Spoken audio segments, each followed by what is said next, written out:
ఆయన మా కోసం దేవుడు అన్న, ఎప్పుడు మా గుండెల్లోనే ఉంటాడు ఆయన. ఎట్లన్నా సినిమాలు తీయని మా గుండెల్లో ఉన్నాడు ఆయన. ఈ సినిమా ఎలా ఉన్నాడు? మాస్ బొమ్మ దద్దర్లిపోవాలి అట్లున్నాడు అన్న. అందరు ముడ్డల మాట మాట్లాడేస్తున్నారు, కానీ హీరో ఆయన మొత్తం చింపే పడేసిండు. డాన్స్ మొత్తం గిల్లి చేసేసిండు అంటున్నా. ఓకే, ప్రీ రిలీజ్ ఈవెంట్ రోజు బాగా ఎమోషనల్ అయ్యింది కదా. మస్తు అదైందన్న. మాకు అంత పెద్ద మాట అన్నందుకు. ఇలా మీ మధ్యలో కూర్చొని సినిమా చూసాడు కదా, ఎలా అనిపిస్తుంది అన్న? ఫుల్ సంతోషం అన్న. ఆ ఫోటో చూస్తేనే ఖుషి అయిపోతాను అన్న. ఇంకేంది మా మధ్యలో కూర్చొని మాట్లాడింది ఆయన.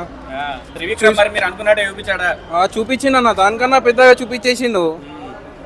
తమన్ ఎలా కొట్టాడు మరి? అది మధ్యలో సెకండ్ హాఫ్ లో కొంచెం లైట్ అయింది అన్న, లేకపోతే మొత్తం సినిమా అయితే హైలైట్ అన్న. నేనైతే అంత ఎనర్జీ ఎప్పుడు చూడలే, అంత ఎనర్జీ చూపించేసిండు అన్న. నేను ఇంకా ఏం చెప్పాలనుకుంటలే అన్న, ఆయన మా గుండెల్లో ఉన్నారు. Hi friends, welcome to Ram Laxman entertainment. నా వీడియోస్ కనుక మీకు నచ్చినట్టయితే సబ్స్క్రైబ్ చేసుకోండి, అలానే మీ ఫ్రెండ్స్కి షేర్ చేయండి, అలానే నన్ను సపోర్ట్ చేయండి ఫ్రెండ్స్. Thank you. నెక్స్ట్ వీడియోలో మళ్ళీ కలుద్దాం. జై హింద్.